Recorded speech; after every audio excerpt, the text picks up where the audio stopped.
Filipenses capítulo 1, versículos 12, 13 y 14. Esos son los pasajes bíblicos que vamos a estar exponiendo en esta mañana. Esperamos en Dios Todopoderoso que nuestras vidas hoy sean profundamente edificadas. Amén. Amén, gloria a Dios. Esperamos en Dios que nuestras vidas sean profundamente edificadas en esta mañana. Bien, vamos a leer entonces su palabra. Filipenses capítulo 1, versículos 12, 13 y 14. Para mí el vivir es Cristo.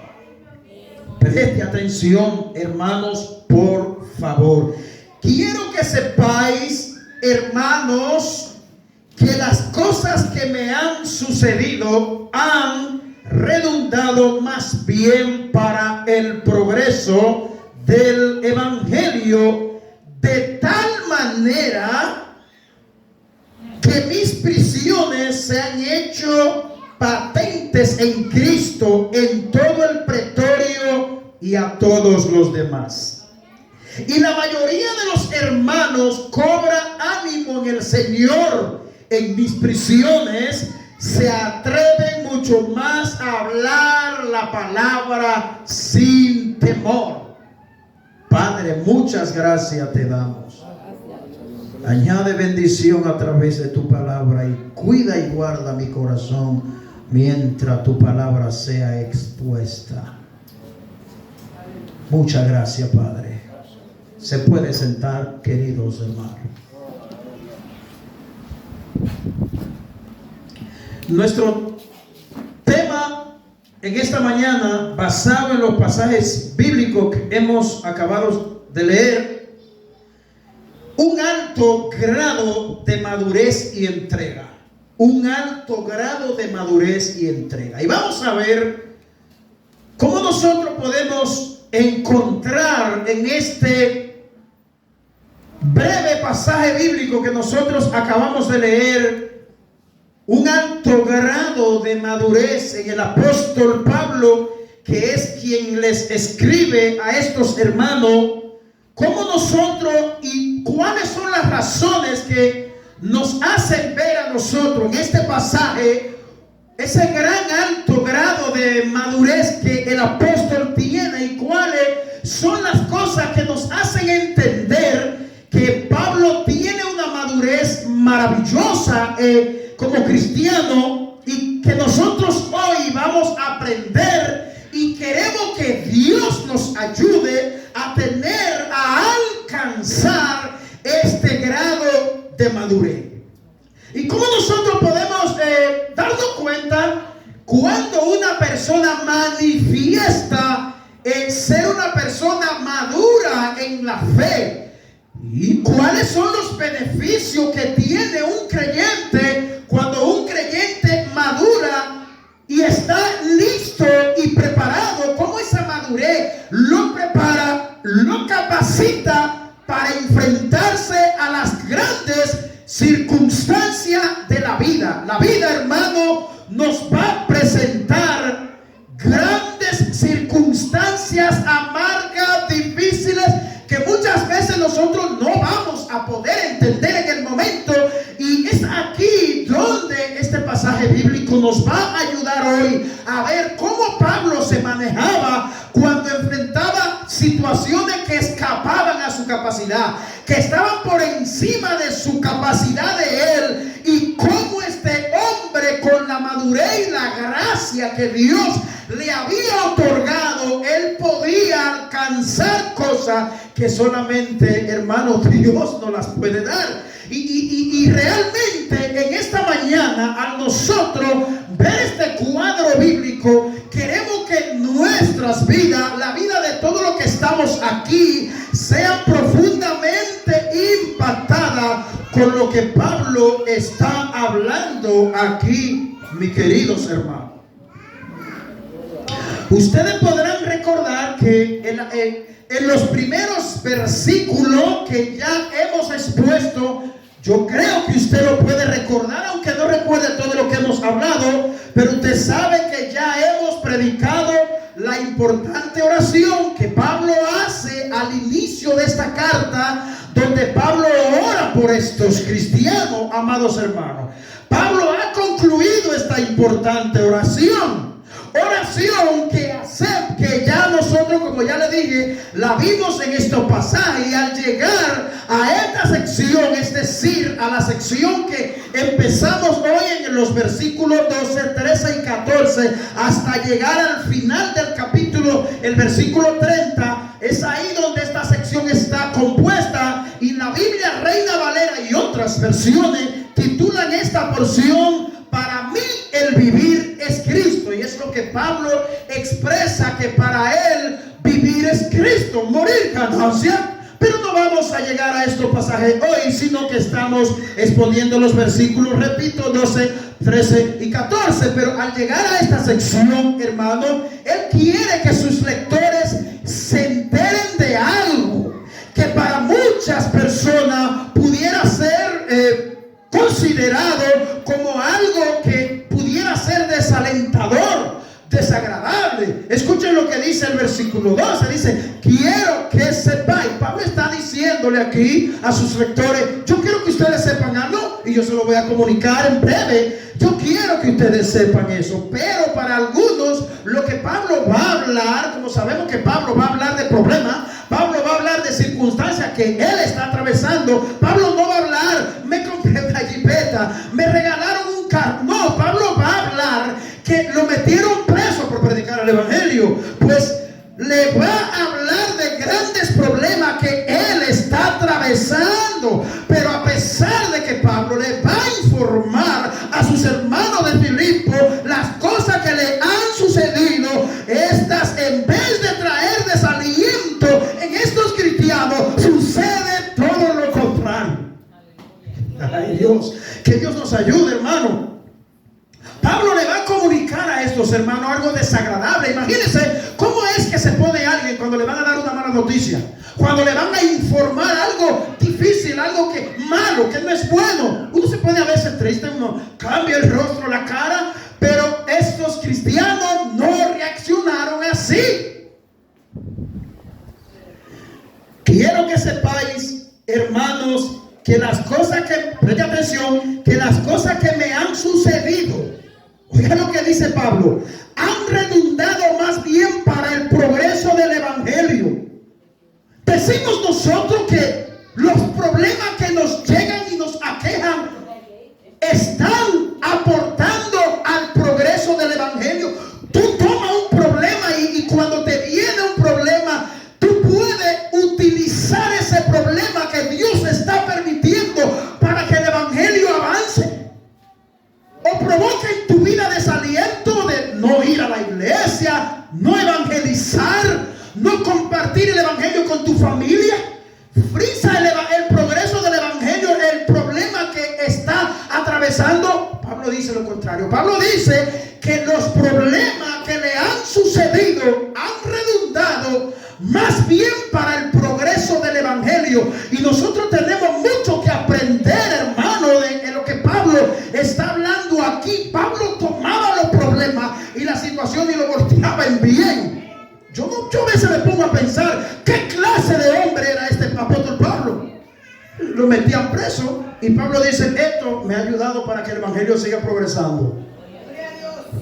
La reacción normal debería ser: bueno, metieron a Pablo preso, se paró esto, ya no se va a predicar el evangelio. Porque Pablo, imagínense, Pablo preso. No, a Pablo no lo detuvo eso. Pablo, las 4 paredes de la cárcel la inundó del evangelio. Eso es increíble, hermano. Las lecciones que nosotros como iglesia a pleno siglo XXI recibimos en esta carta maravillosa de Pablo es impresionante. Las lecciones que nosotros aprendemos y cómo nosotros podemos hacer práctico estos consejos que nosotros vemos aquí del apóstol Pablo. Y es lo que nosotros realmente queremos, mis estimados hermanos. A pesar de que Pablo le informa esto, ellos no reaccionan de una forma deprimente. Bueno, nos embromamos, ya se acabó todo aquí. No. Aquí Pablo pone de manifiesto un alto grado de madurez en la vida cristiana que resulta extremadamente conmovedor e importante para la vida de estos fieles creyentes de Filipo. Los cristianos de Filipo se gozaron al saber que Pablo, estando preso, él estaba lleno de gozo. Recuerden ustedes lo que hemos dicho, que esta carta se le llama la carta del gozo. Y se le llama la carta del gozo precisamente porque tanto Pablo como los cristianos de Filipo manifiestan un gozo extraordinario, un gozo inexplicable humanamente hablando, en medio de las grandes dificultades de la vida. Oh, que Dios nos bendiga, hermano, en esta mañana. Que Dios nos bendiga a cada una de nuestras vidas con este pasaje de las Escrituras. Y es mi deseo, se lo digo de corazón, es mi deseo para cada uno de ustedes que las verdades expuestas en este texto bíblico hoy sean de gran bendición para ti, para mí. Que hoy salgamos de este recinto, de esta edificación, salgamos gozosos, salgamos edificados de este lugar. Que la palabra de Dios así lo ha hecho en nuestras vidas. Nosotros tenemos 3 enseñanzas compartidas de este pasaje bíblico, y la número 1 es la perspectiva de Pablo al ver las cosas que le suceden. Es una muestra de gran madurez. Versículo 12 nuevamente. Quiero que sepan, hermano, que las cosas que me han sucedido han redundado más bien para el progreso del evangelio. Aquí nosotros vemos la perspectiva con que Pablo ve los problemas. Muchos de nosotros vemos los problemas como desgracia.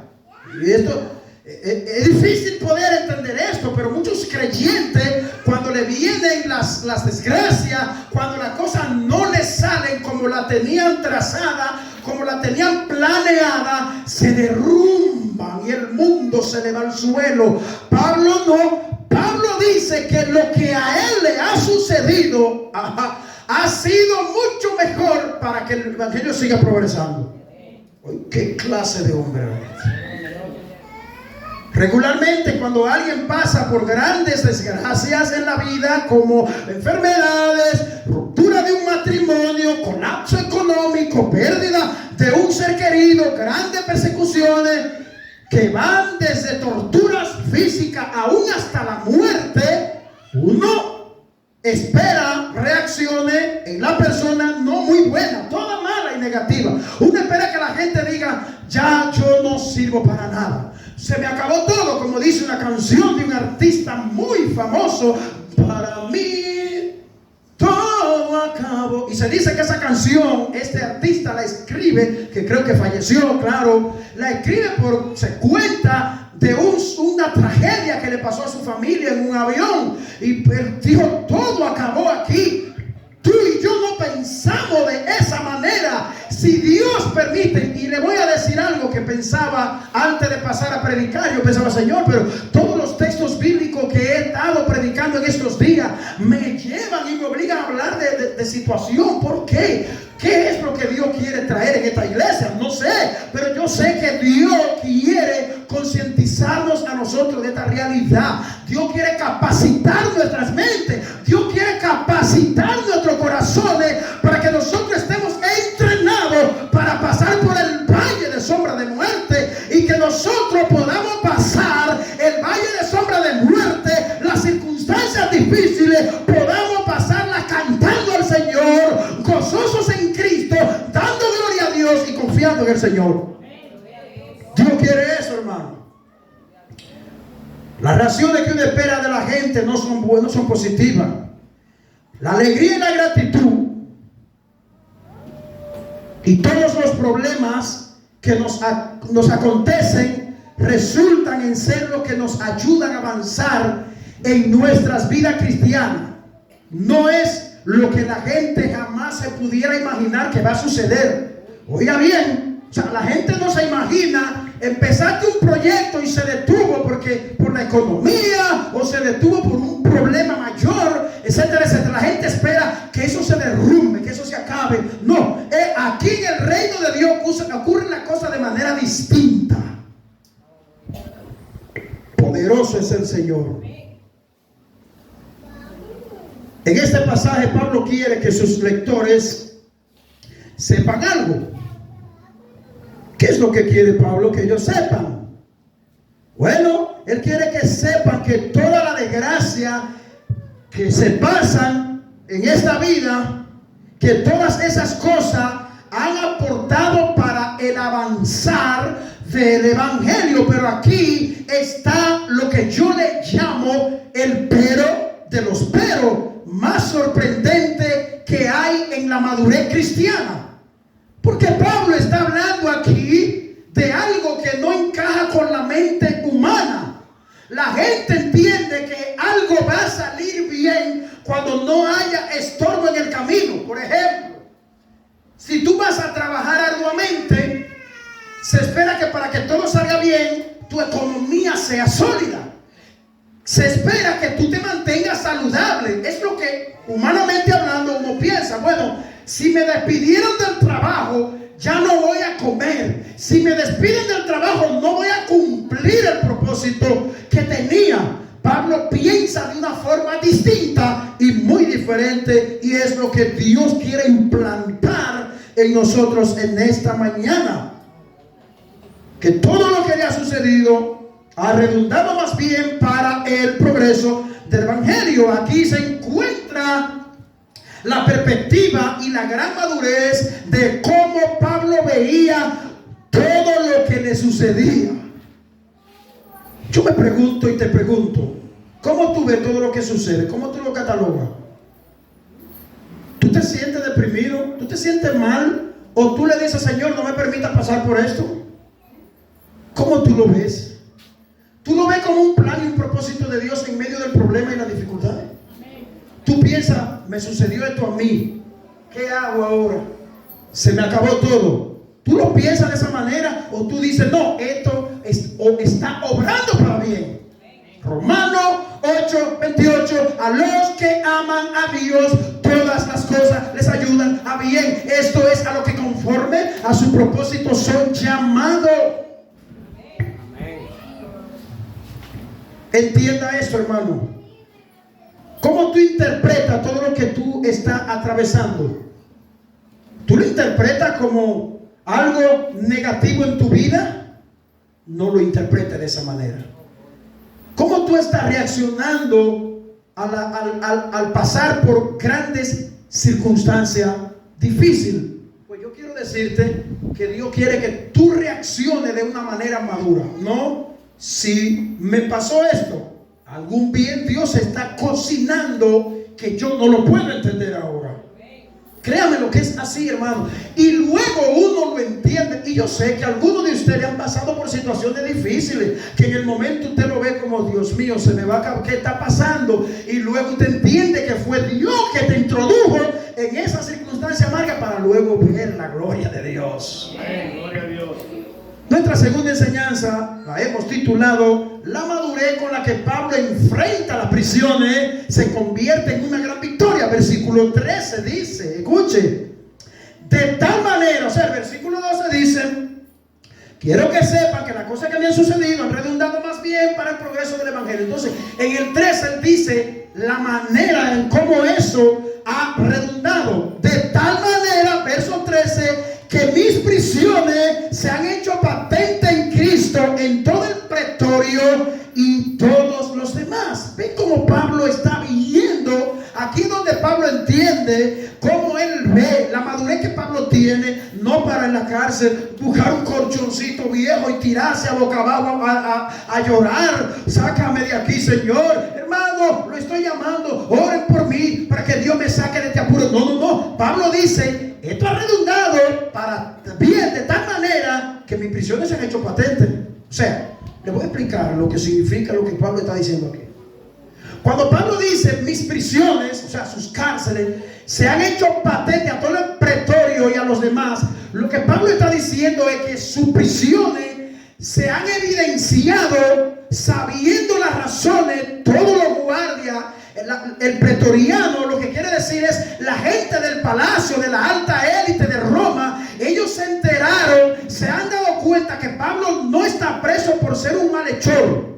Esto es lo que Pablo está diciendo. Mis prisiones en Cristo se han hecho patentes. Ellos están claros cuáles son las razones por las cuales yo estoy preso. Y esto ha sido de impacto para la vida de esa persona, porque ellos se han dado cuenta que yo estoy preso no porque yo soy un malhechor, no porque robé, no porque maté. Ellos saben que estoy preso aquí simplemente por ser fiel a mi Señor y predicar el Evangelio.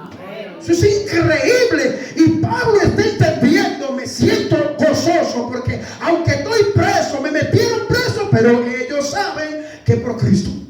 Oiga bien, y le voy a decir algo. Más adelante, muchos de estos guardias se entregaron al Señor por el testimonio de Pablo. Tu problema muchas veces va a traer gente al Evangelio.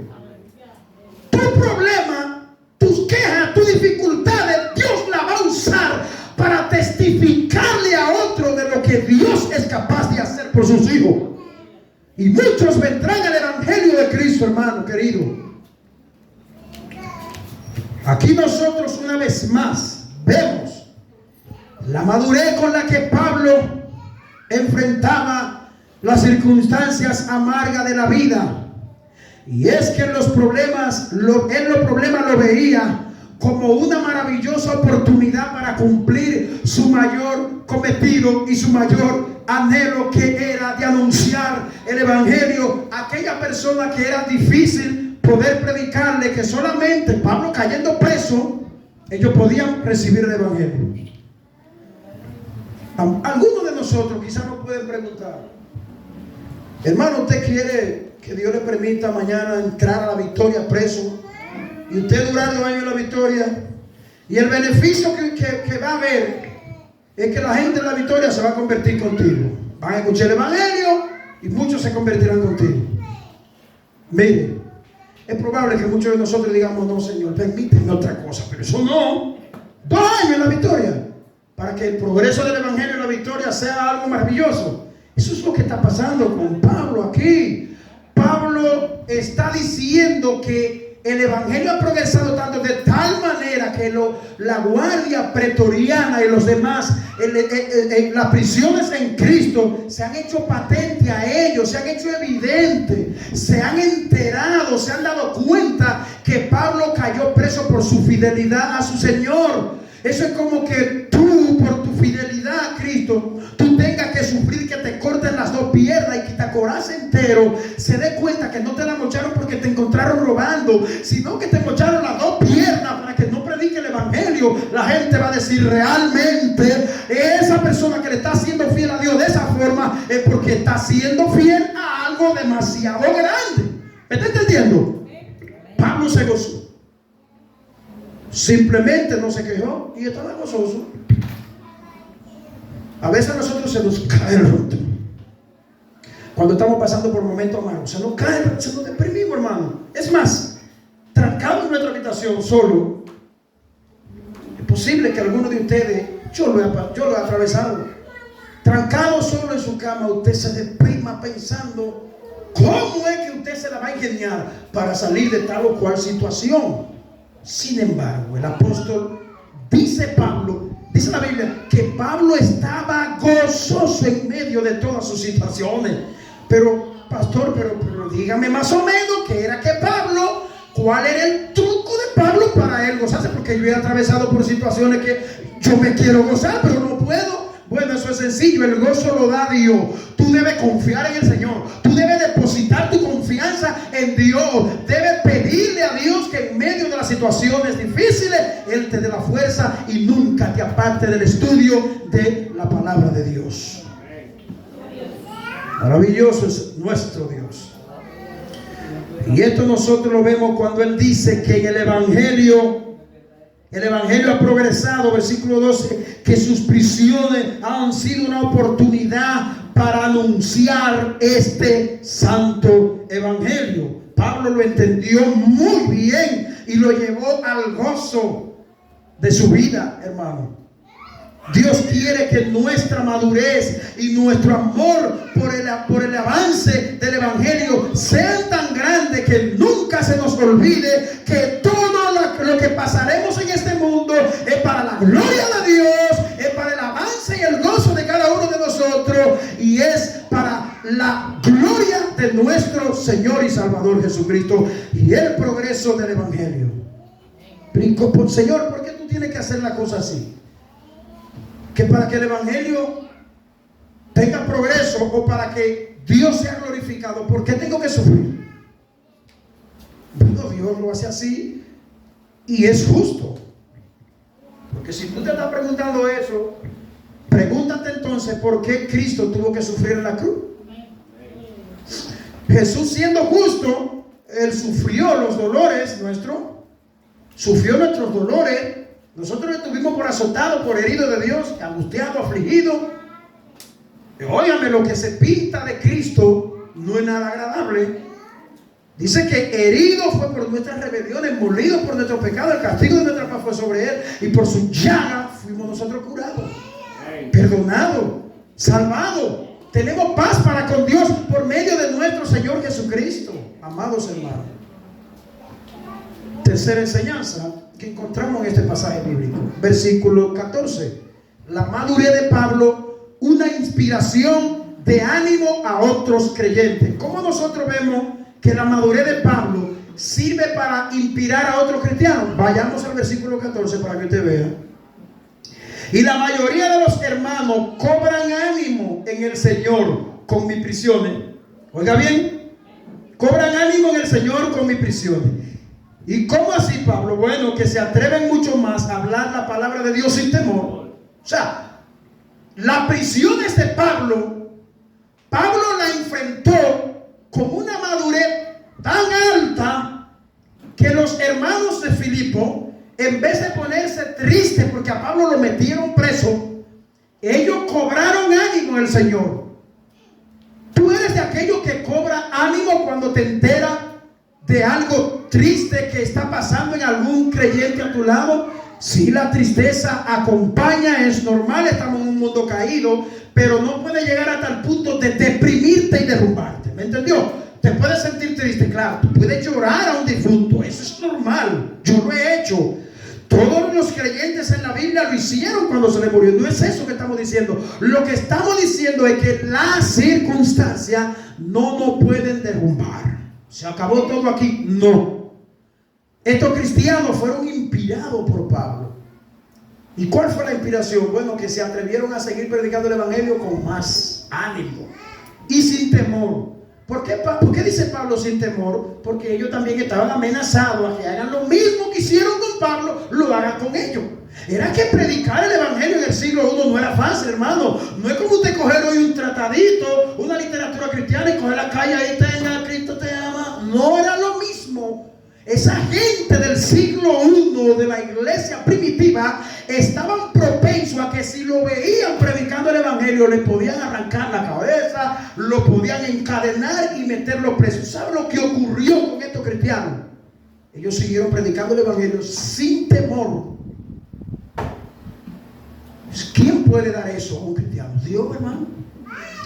Ustedes recuerdan en el libro de los Hechos cuando los creyentes se reúnen en oración y al final dice que con denuedo hablaban la palabra de Dios. Ese denuedo, ese valor lo da el Espíritu Santo, hermano. Nosotros estamos viviendo en una época difícil donde nos censuran en las redes sociales, donde nos persiguen, donde dicen que nosotros somos homofóbicos, que nosotros discriminamos a cierta o a tal persona. A nosotros nos persiguen los cristianos, y es ahí donde tú tienes que tener valor para seguir siendo fiel a Dios con tu estilo de vida y seguir fielmente anunciando el evangelio de Cristo.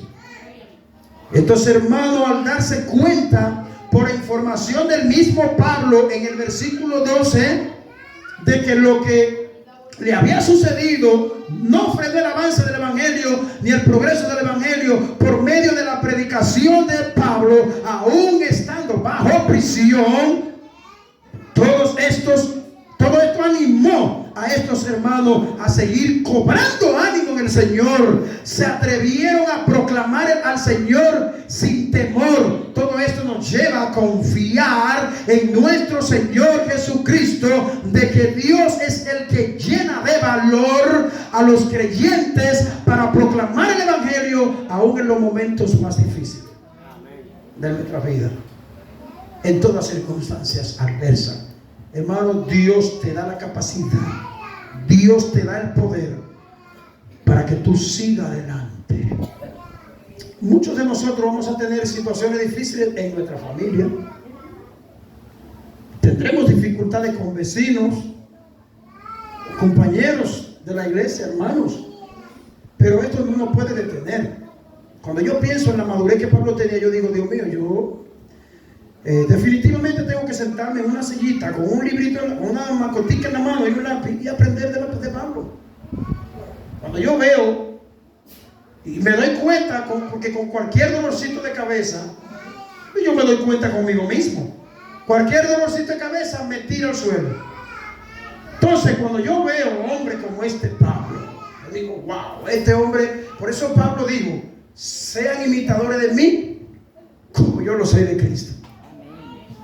Yo quiero concluir, hermano, esta predicación diciéndote, anímate, mi amado hermano, a seguir en la proclamación de este evangelio y no te dejes intimidar por nada en este mundo. A lo que puede intimidar a alguien, a otro le resulta un ánimo. Porque son diversas las cosas que te pueden intimidar. Te puede intimidar el trabajo, te puede intimidar una situación económica, te puede intimidar que te critiquen, te puede intimidar avergonzarte de Cristo, te puede intimidar la avaricia. Son muchas cosas las que te pueden intimidar. Que tanto tu amor, que tanto tú ames el avance y el progreso del evangelio. Pídele a Dios que encienda la llama de tu corazón, pero no lo escuches solamente en esta mañana. Pídeselo, hermano, hoy mismo. Si no se lo está pidiendo a Dios, que encienda la llama de tu corazón por Él.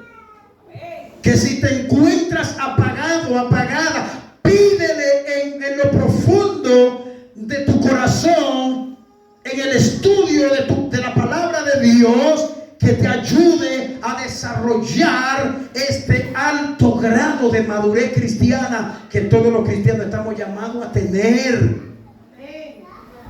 Pídeselo a Dios, mi hermano. No dejes que esta palabra pasen por tus oídos, se entren por el oído derecho y salgan por el izquierdo, o al salir de esa puerta ya no te acuerdas del pasaje bíblico que se predicó hoy. No, anímate, pídele a Dios que te ayude, hermano. Dios te bendiga.